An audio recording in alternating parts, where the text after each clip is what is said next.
I know that the challenges facing the global economy and the potential impact could be profound.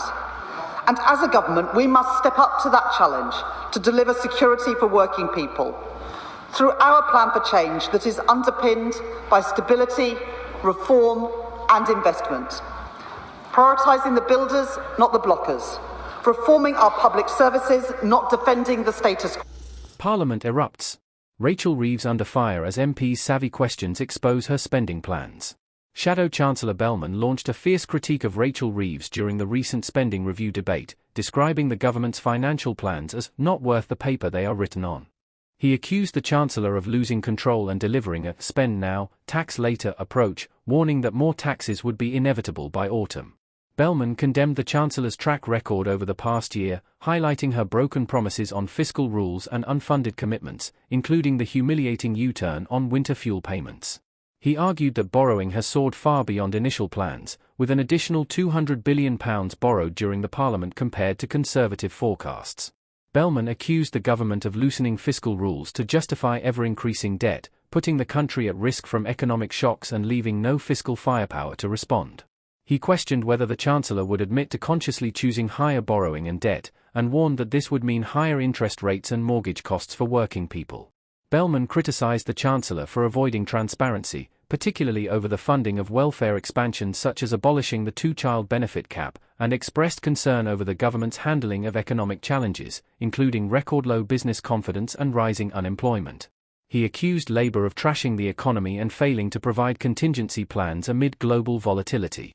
He insisted that the Chancellor would return in autumn with more tax rises, despite her reassurances. The Shadow Chancellor also pointed to specific failings in the spending review: police budgets constrained by asylum costs, increased small boat crossings highlighting border control failures, and disappointing support for farmers with cuts to vital grants. Defence spending was described as a black hole lacking clear timelines for achieving targets, with investment figures inflated by including intelligence services. He contrasted the government's tax rises and new regulations with what he claimed would have been a focus on efficiency, productivity, and welfare reform under Conservative plans. In response, Chancellor Reeves acknowledged the Shadow Chancellor's points but emphasised the progress made by her government. She agreed that the previous Conservative government had undermined the UK's economic stability and defended her fiscal changes as necessary to secure both stability and investment. Reeves highlighted the government's increased investment in nuclear energy, defence, and public services, dismissing criticism about asylum and police funding as inaccurate. Reeves cited improvements such as 4 interest rate cuts, strong GDP growth, rising business confidence, record investment, and real wage increases, all achieved without raising taxes on working people. She reaffirmed the government's commitment to living within its means, stating the spending review matched prior announcements with no extra spending. She promised a budget later in the year to set out fiscal plans comprehensively and criticised Conservatives for mismanagement during their time in office. Reeves concluded by contrasting her government's efforts to stabilise and renew the economy with the chaos, waste, and decline she attributed to 14 years of Conservative rule, asserting that her administration is delivering on the priorities of the British people. The debate revealed deep divisions over the state of the UK economy and the government's approach to managing public finances. Shadow Chancellor Bellman painted a picture of crisis and chaos, warning that the government's fiscal policies have left the country vulnerable to external shocks and forced to borrow excessively. He accused the Chancellor of repeatedly backtracking on promises, undermining confidence in her leadership and the government's ability to deliver stability. Bellman's sharp criticisms highlighted concerns from businesses and workers alike, pointing to falling employment figures, soaring inflation, and plunging consumer confidence. He argued that the government's so-called investment is financed by unprecedented borrowing, driving national debt to unsustainable levels and threatening higher taxes and interest rates that will ultimately hit ordinary people hardest. The Shadow Chancellor accused the Chancellor of living in a hall of mirrors, presenting a rosy picture while the reality for millions is hardship and uncertainty. In her defence, Chancellor Reeves emphasised the significant challenges inherited from the previous government, including decades of underinvestment in key public services and infrastructure. She stressed that her administration has taken difficult but necessary steps to restore fiscal discipline and promote sustainable growth. Reeves pointed to the government's record on job creation, wage increases, and economic growth, arguing that these achievements demonstrate the effectiveness of her policies. Reeves also sought to reassure the House that the spending review is balanced, committing only to what can be realistically funded without further borrowing or tax hikes beyond those already planned. She emphasized ongoing investment in defense, energy, health, and social care, framing these as essential to Britain's long-term prosperity and security.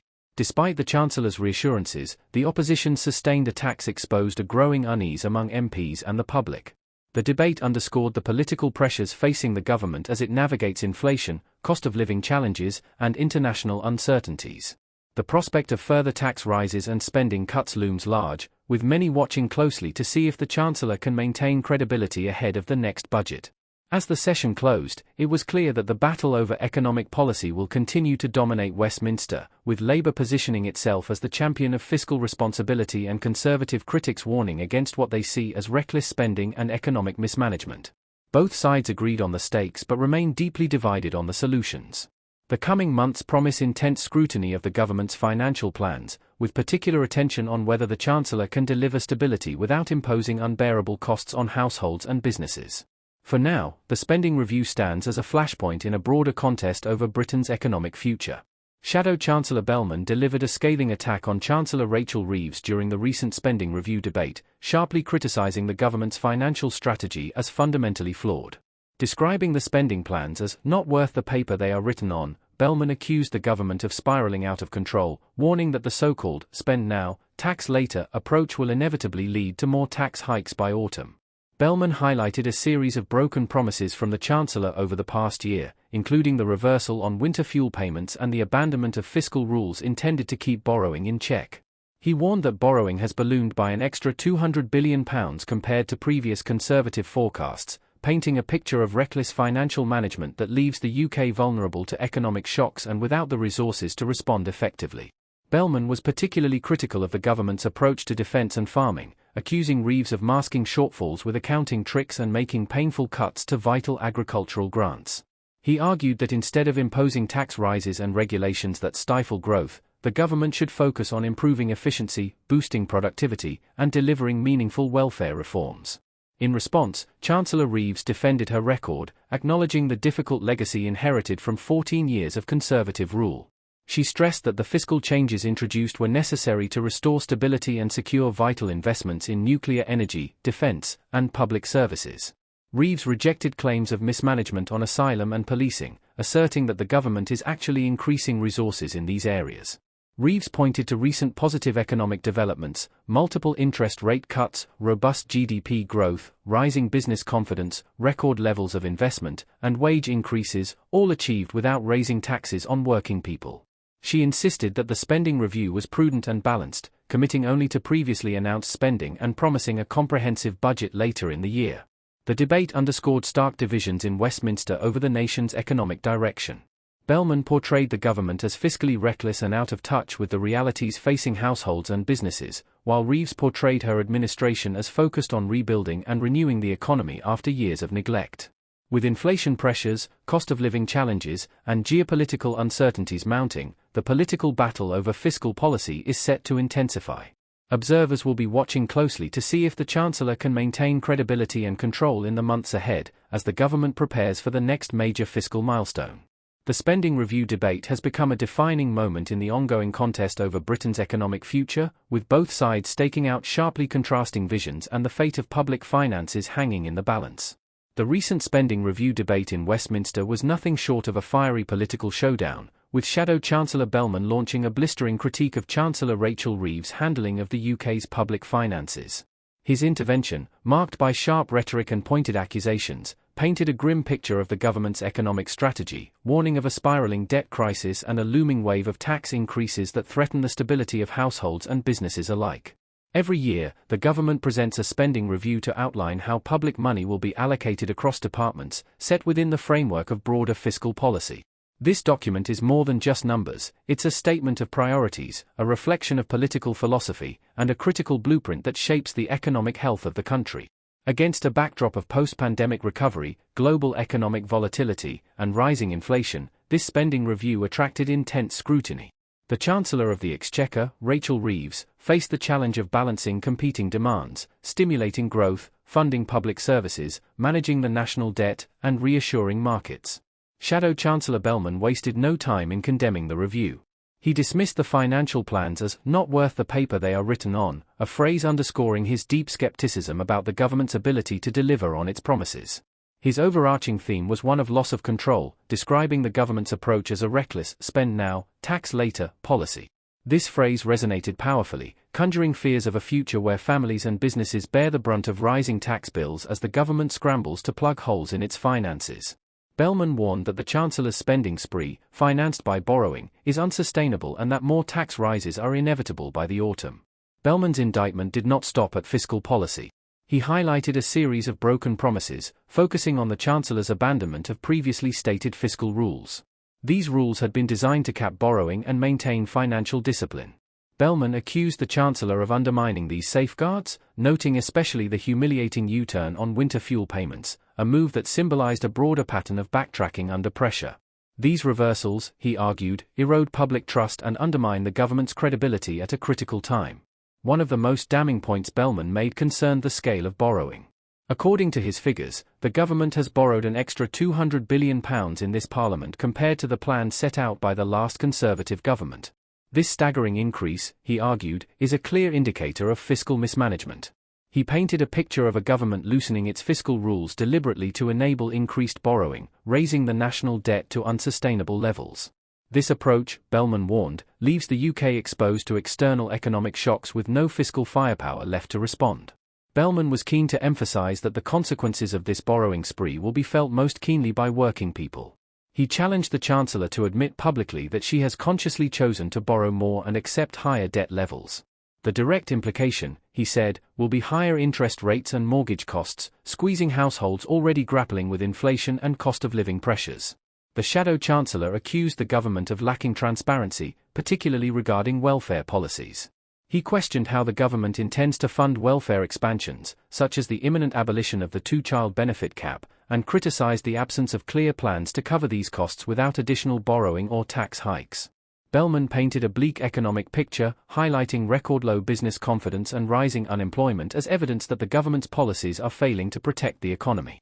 He pointed to data showing significant job losses and warned that the government's approach is leaving the UK ill-prepared for the turbulent global economic environment. The Shadow Chancellor was also critical of specific spending areas. He condemned the government's handling of policing budgets, arguing that funds were being diverted to cover soaring asylum costs, leaving frontline services under-resourced. Similarly, he attacked the government for losing control over border security, citing a 42% rise in small boat crossings. On defense, Bellman described the spending review as a black hole, pointing out a lack of clarity on when the government intends to meet its target of 3% of GDP spending on defense. He accused the government of inflating defense figures by including intelligence service budgets and criticized cuts to vital agricultural grants, calling it a betrayal of farming communities. Contrasting sharply with the government's approach, Bellman outlined what he claimed would have been a conservative strategy, focusing on efficiency and productivity gains in the public sector, delivering meaningful welfare reforms to reduce dependency, and avoiding growth-killing tax rises and regulations. He lamented the cancellation of reforms to health and disability benefits under Labour, warning of long-term damage. In her rebuttal, Chancellor Rachel Reeves acknowledged some of Bellman's critiques but emphasised the progress her government had made in stabilising the economy after a decade of Conservative rule. She agreed that the previous administration had left the UK in a vulnerable position, citing fiscal instability and underinvestment. Reeves defended the changes to fiscal rules as necessary to secure both stability and investment, dismissing claims of recklessness. She highlighted increased spending on nuclear energy, defence, and public services, arguing these investments are essential for Britain's future. Reeves pointed to several positive indicators since Labour took office: for interest rate cuts, the fastest GDP growth among G7 nations in the first quarter of the year, rising business confidence, record investment levels, and real wage increases exceeding those achieved during the previous Conservative decade. Crucially, she stressed these gains were made without raising taxes on working people. The Chancellor reiterated the government's commitment to living within its means. She emphasised that the spending review reflected previously announced plans, with no additional spending or borrowing. She promised a comprehensive budget later in the year to set out fiscal policy clearly and criticised Conservative mismanagement of the economy. The debate revealed stark divisions in Westminster. Bellman painted the government as fiscally irresponsible and out of touch with economic realities. Reeves portrayed her administration as focused on renewal and stability after years of Conservative neglect. The intense exchanges reflected broader political challenges, including the cost of living crisis, inflation, and global uncertainties. Both sides framed their narratives around contrasting visions for the UK's economic future. As the government prepares for its next budget, the spending review debate has set the stage for intense scrutiny of its financial plans. The opposition remains poised to challenge any perceived missteps, while the government must maintain credibility with both markets and the public. The stakes are high. The government must balance fiscal responsibility with the need to support growth and protect vulnerable groups, all amid a complex global economic landscape. The spending review debate was more than just a clash over numbers, it was a battle over trust, competence, and vision. Shadow Chancellor Bellman's forceful critique spotlighted concerns about the government's fiscal discipline and transparency, warning of the long-term consequences of its current trajectory. Chancellor Reeves responded by defending the necessity and prudence of her government's approach, pointing to early signs of economic recovery and renewed investment. The UK economy stands at a crossroads, with both sides of the political spectrum deeply divided on how to navigate these turbulent times. As the next budget looms, the public and markets alike will be watching closely to see which vision ultimately prevails. The spending review debate did not occur in a vacuum, it unfolded against a backdrop of profound economic challenges facing the UK and the global economy. Inflation remained stubbornly high despite recent monetary tightening, and the cost of living crisis continued to weigh heavily on households. Fuel and energy prices, though somewhat stabilized, were still significantly higher than pre-pandemic levels, putting pressure on both consumers and businesses. Additionally, the aftershocks of Brexit, the war in Ukraine, and the global supply chain disruptions had all compounded economic uncertainty. Bellman contended that with borrowing running some £200 billion above conservative forecasts, the government was heading towards a perilous fiscal cliff. He warned that this trajectory left the country exposed to rising interest rates, which in turn would increase the cost of servicing the national debt and could push mortgage rates even higher. This would inevitably deepen the squeeze on family budgets and dampen economic growth. Moreover, Bellman questioned whether the Chancellor was fully transparent about these risks. He accused her of presenting a misleadingly optimistic outlook that ignored the real pain faced by many families and businesses. Welfare policy was a particular sticking point. The government's decision to abolish the two-child benefit cap, a controversial welfare expansion, was criticised as poorly costed and unfunded in the long term. Bellman suggested this would require additional borrowing or tax increases down the line, further complicating the government's fiscal position. Beyond fiscal concerns, Bellman highlighted the broader consequences of the spending review for key public services. Policing budgets, for instance, had come under strain due to rising asylum-related costs. Bellman argued that this diversion of funds left frontline officers stretched and communities less safe. This criticism tapped into wider public anxiety about immigration control and border security, particularly given the record numbers of small boat crossings in the Channel. In the realm of defense, Bellman accused the government of obfuscation. Despite repeated promises to increase defense spending to 3% of GDP, he pointed out that official figures seemed inflated by including intelligence service budgets, which should be counted separately. Without a clear timeline and genuine increases in frontline defense spending, Bellman warned that the UK's security commitments risked being hollow. Agriculture was another area of concern. The spending review included cuts to key grants for farmers, a move Bellman said would undermine rural economies and food security. Farmers, he noted, were already dealing with the fallout of Brexit and rising input costs, and further cuts could jeopardize their viability. Throughout his critique, Bellman painted a picture of a government distracted by political expediency rather than focused on long-term economic health. He argued that the government was prioritizing headline-grabbing welfare promises and tax rises on businesses while neglecting the need for structural reforms that could improve productivity and public service efficiency. In response, Chancellor Rachel Reeves sought to counter these narratives by framing her government's actions as prudent and necessary.